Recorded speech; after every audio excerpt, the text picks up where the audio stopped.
On parle en fait de trous noirs ou d'astres noirs depuis la fin du XVIIIe siècle. Mitchell en Angleterre en 1783, Laplace en France en 1796 développent la notion d'un astre noir, un astre tellement massif qu'il attire à lui tout ce qui passe dans son voisinage. Le raisonnement est le suivant. Imaginez la Terre ou un astre et un objet sur la Terre, par exemple une fusée. Pour que la fusée s'échappe de l'attraction gravitationnelle de la Terre, il faut lui communiquer une vitesse suffisante qu'on appelle vitesse de libération. Si maintenant l'astre est extrêmement compact et massif, la vitesse de libération va être supérieure à la vitesse de la lumière, et cela veut donc dire que la lumière elle-même ne pourra pas s'échapper de cet astre. C'est donc un astre noir, l'ancêtre du trou noir d'aujourd'hui. Nous retrouvons les trous noirs quelques 130 ans plus tard avec la théorie d'Einstein. Nous sommes en 1915, la théorie de la relativité générale vient d'être publiée, et sur le front franco-allemand, c'est la guerre à l'époque, le physicien allemand Karl Schwarzschild va essayer de trouver une solution des équations d'Einstein. Il cherche une solution en fait à l'extérieur d'une étoile sphérique pour étudier en particulier la courbure des rayons lumineux près d'une étoile massive. Et on va vite s'apercevoir que si l'étoile est extrêmement compacte et massive, à ce moment-là, elle attire tout objet qui passe près d'elle et même toute lumière qui passe près d'elle. C'est donc un trou noir. C'est l'analogue de l'astre noir qui avait été prédit par Mitchell et Laplace quelques 130 ans plus tôt. Pendant longtemps, les trous noirs ont été considérés plutôt comme une curiosité de la théorie. Jusqu'au jour où on s'est rendu compte, au début des années 2000, qu'il y avait un trou noir très massif au centre de notre galaxie. Alors, revoici la galaxie de la Voie lactée, notre galaxie, et au centre exact de la galaxie, vous avez ici maintenant un cliché qui vous montre le centre de la galaxie. Eh bien, il y a une activité intense. Voici, ceci est un cliché fait avec des ondes radio. Vous voyez une activité intense exactement au centre de la galaxie. Nous sommes ici au centre de la galaxie, tout près de Sagittarius A étoile. Vous voyez les positions des étoiles près de ce centre. Et vous allez voir comment les positions évoluent de 1992 à 2006.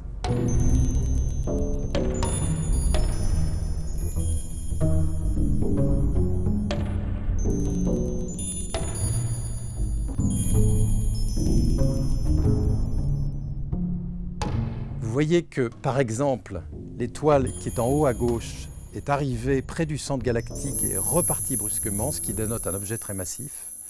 Et on a pu identifier très précisément les positions de l'étoile qui est au centre, ce qui nous a permis de reconstruire les trajectoires gravitationnelles de façon précise et d'identifier la présence d'un objet de masse 3 millions de fois la masse du Soleil, extrêmement compact. C'est le trou noir au centre de notre galaxie.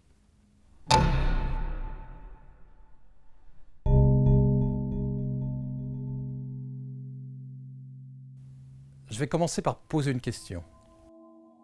Qu'est-ce que c'est qu'une étoile ? En fait, on définit une étoile comme un astre qui produit et émet de l'énergie. D'où vient cette énergie ? Eh bien, en fait, de réactions nucléaires qui se produisent au cœur de l'étoile.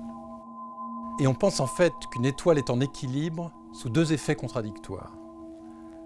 Le premier effet est un effet de dilatation, qui est précisément dû à l'énergie produite par les réactions nucléaires. Cette énergie chauffe l'étoile et tend à la dilater. Le deuxième effet est un effet au contraire de contraction dû à l'attraction gravitationnelle. Les différentes parties de l'étoile cherchent à s'attirer mutuellement et donc cet effet, au contraire, a tendance à contracter l'étoile.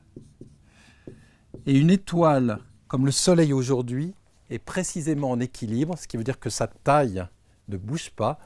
Elle est en équilibre sous l'effet de ces deux phénomènes, un phénomène de dilatation et un phénomène, au contraire, de contraction.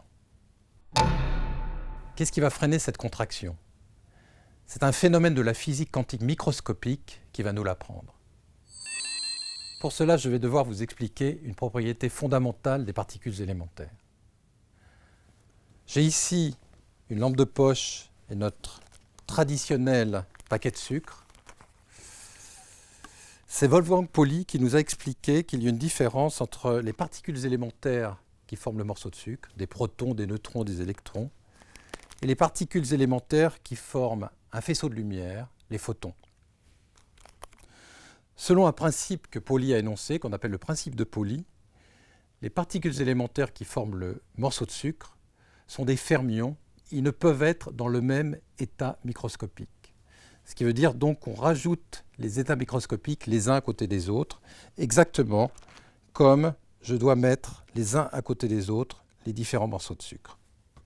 A l'inverse, les photons de la lumière, sont des bosons. Ils peuvent tous être mis dans le même état microscopique, et par exemple dans un laser, tous les photons sont dans le même état microscopique.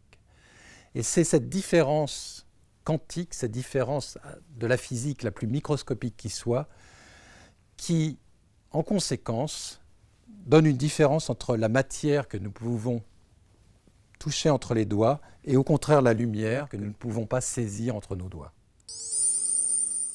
Revenons donc maintenant à notre étoile qui a épuisé son combustible nucléaire. Nous avons vu que le cœur de l'étoile se contracte.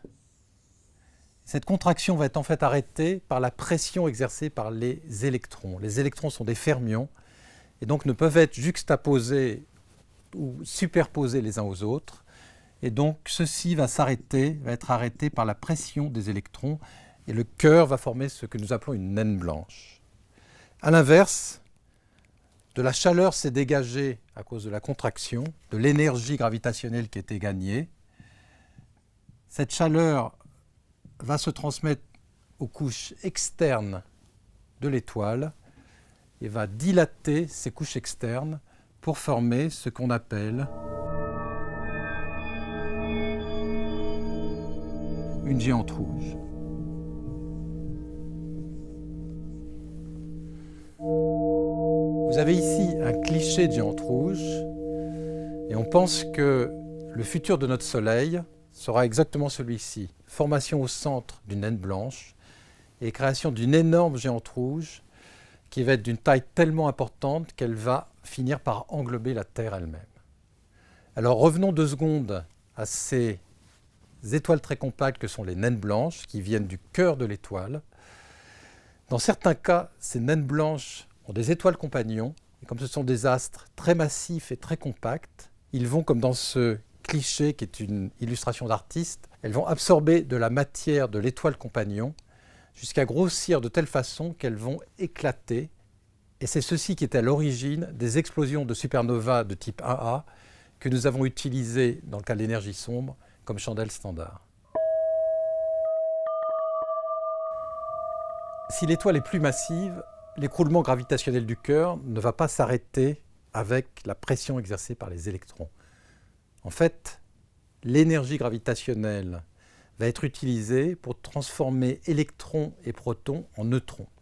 On va donc avoir de la matière formée de neutrons, et c'est la pression des neutrons, l'impossibilité pour les neutrons de tous être dans le même état qui va arrêter l'écroulement du cœur. On a formé une étoile à neutrons. Si l'étoile est encore plus massive, la pression exercée par les neutrons va être insuffisante pour contrecarrer la contraction gravitationnelle. Et à ce moment-là, tout le cœur de l'étoile va s'effondrer gravitationnellement au centre de l'étoile et former ce qu'on appelle un trou noir.